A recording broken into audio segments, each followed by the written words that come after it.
The clock ticks past 7 a.m. The coffee is brewing, the morning light is just beginning to filter through the blinds, and for a moment, the house is quiet. Then, the inevitable. The first notification buzzes on your phone. It's an email, already demanding attention, carrying a tone that feels sharper than the morning itself. Perhaps it's a critique, a complaint, or simply a miscommunication that feels unfair. Your jaw tightens imperceptibly. An old familiar warmth, that precursor to irritation, begins to stir in your chest.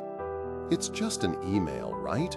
A digital missive in an endless stream of information, easy to dismiss, easy to fire off a quick, equally sharp retort, or just as easy to let it fester, allowing its unpleasantness to subtly sour the next few hours of your day, a tiny, almost unnoticeable ripple of disquiet. But in that tiny sliver of a moment, before your fingers even hover over the keyboard, lies a profound choice. A choice that, while unseen by the world, is deeply felt within. This isn't just about responding to an email. It's about how you choose to inhabit this moment. It's about whether you let external circumstances dictate your inner state, or whether you consciously align your reaction with something deeper, something more enduring than fleeting frustration. This, in essence, is the heart of living your philosophy.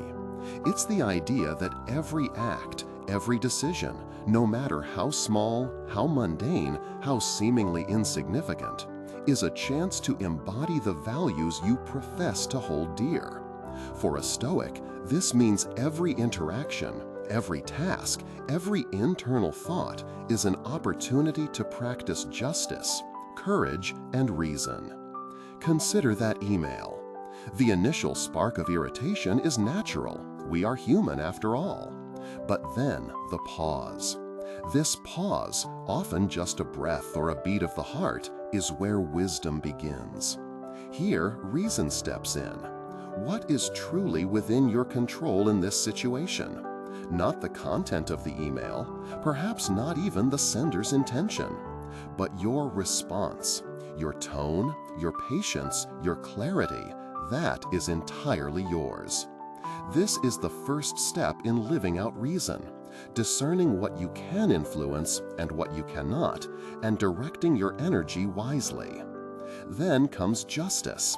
And here we're not talking about courtroom justice, but a much more intimate, daily form of fairness. How do you respond to perceived unfairness? Do you meet it with equal measure, propagating the cycle of negativity? Or do you choose to respond with an even temper, with clarity, with a genuine desire for understanding rather than retribution? Perhaps the sender is having a difficult day, or perhaps their words were poorly chosen, not maliciously intended.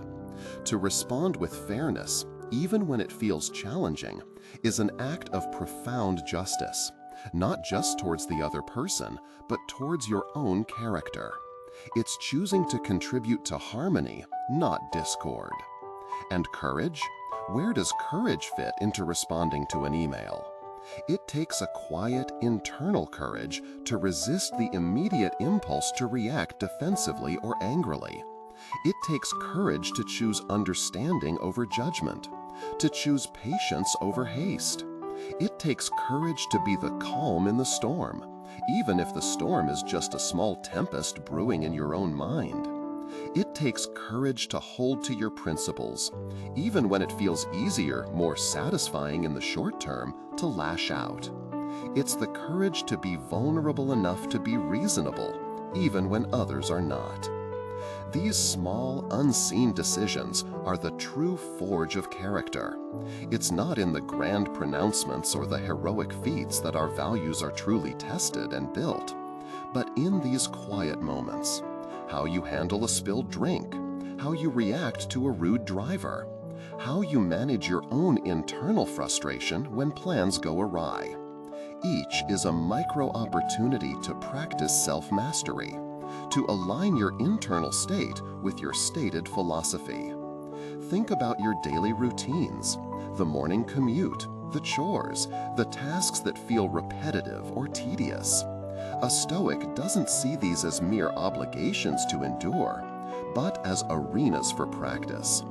The discipline of waking early, the patience required in traffic, the diligence applied to a mundane task, these aren't just about efficiency. They are about cultivating virtues. Waking up when you said you would is an act of self-discipline and courage. Navigating traffic without succumbing to road rage is an exercise in reason and justice.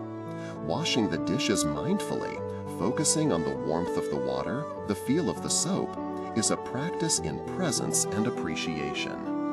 When we approach life with this lens, every moment becomes sacred. The grocery line is not just a wait, but an opportunity to practice patience. A challenging conversation with a loved one is not just an argument, but a chance to practice empathy, active listening, and the courage to speak your truth with kindness. The frustration of a broken appliance becomes a moment to practice equanimity and problem solving. This isn't about being perfect, it's about being intentional. It's about recognizing that you always have a choice in how you respond. The external world will continue to present its challenges, its annoyances, its unexpected turns. But your inner fortress, built on the steady practice of reason, justice, and courage, remains your sanctuary. It's a place where you are not merely reacting to life, but actively, consciously living your philosophy. So, as you move through your day, consider those small moments. The moments where you feel a flicker of irritation, a surge of impatience, or a pull towards procrastination. Pause, breathe, and ask yourself, how can I embody my highest values in this very moment? How can I choose reason over impulse, justice over resentment, courage over comfort? Every act, indeed, is a chance to live philosophy. It's an invitation to sculpt your character, one thoughtful decision at a time, until the way you live becomes a true reflection of the philosophy you hold dear. I invite you to observe one such moment in your own day, perhaps tomorrow morning or even later today. Notice the small trigger, the subtle shift in your emotion, and then choose a response that aligns with your highest self. What did you notice? How did it feel? Share your reflections in the comments below. Let's continue this conversation on living a life of purposeful action, one mindful moment at a time. Thank you for listening.